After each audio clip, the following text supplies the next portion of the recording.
Hello and welcome. I am Barbara Pianese, Latin America editor at the Banker, and I am here in Panama City at the Interamerican Development Bank annual meeting. And I have the pleasure to be here with Mario Marcel, Chile finance minister. And I'd like to ask you a few questions about some current topics. So the first thing is, of course, at this moment, I would like to ask you how is the banking sector performing in Chile, given that some international lenders are facing some issues? Yes, the Chilean banking sector is quite strong in terms of capital and regulations. Our regulations adopted the Basel III framework a few years ago, so they're mostly implemented and they are applied to every single bank in the country. So we don't have the kind of concerns that have emerged due to this differentiation of capital and regulatory requirements in the US, for instance. Now, even if there was any further need for capital in Chilean banks, they had very strong profits last year, and in April they will make their decisions on profit distribution, so they can additionally capitalize if necessary. But I don't think that there will be some special effort in that regard. In any case, events like this create a lot of shock waves across the financial sector and the global economy. The impact that we have suffered so far is basically with the price of copper and then the effect of that on the exchange rate.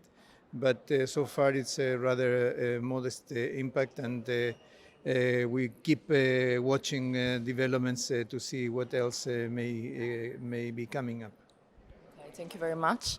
And the other thing is about the tax reform that was not approved recently by the Congress. So I was wondering if, what's next on this topic and how central is this topic on your, in the government's plan?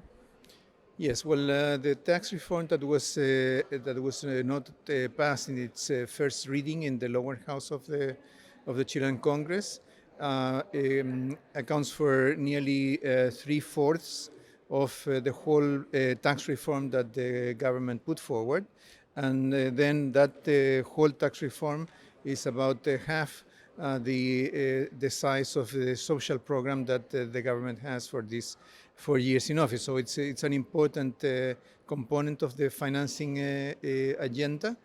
I think that there are a number of parties that contribute to vote down this proposal that didn't realize the potential implications that this might have. And since then, we have had a number of messages from different parts of the political spectrum, also from the employers sector, workers and so on, that are supportive of continuing with the discussion of tax reform.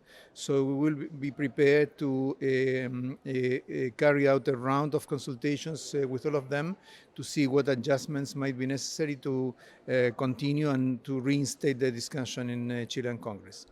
Okay, thank you very much.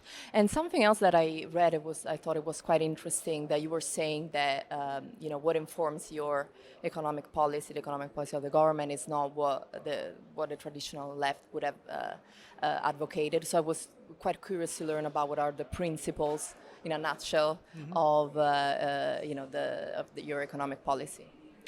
Yes, traditional left in Latin America and in other parts of the world usually spoke about the nationalizations, fixing prices, closing the economy. None of that is a part of the agenda of the current Chilean government.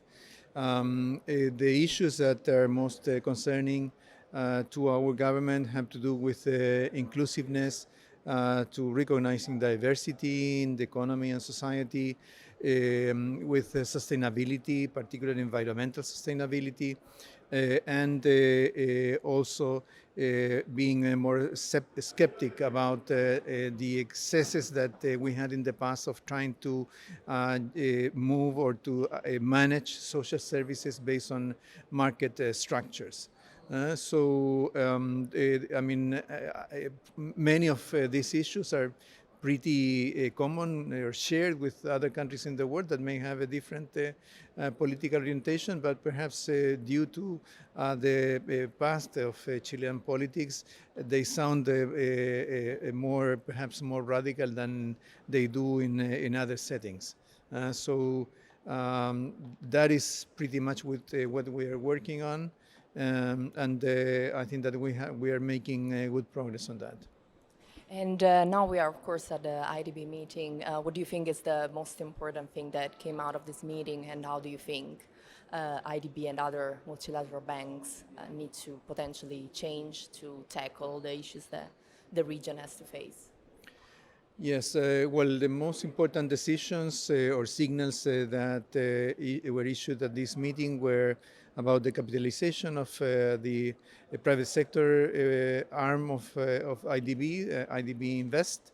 There is broad support for that, and given that the private sector is very important in our countries and should contribute to many of the development goals that we have. Issues that are opening up have to do with how international financial institutions may support countries in areas that are new, that are not part of the traditional economy, particularly industries that are emerging in the context of green transition in the world. In the case of Chile, it is not just copper, but also lithium. It is renewable energies and green hydrogen, which is for which Chile has been identified as the country with the greatest potential in the world. So we need these multilateral institutions to support with more knowledge, to support newly developing industries. And I think that that's something that has been shared by many participants in this meeting. Okay, thank you very much, Minister, for your time. Okay, thank you.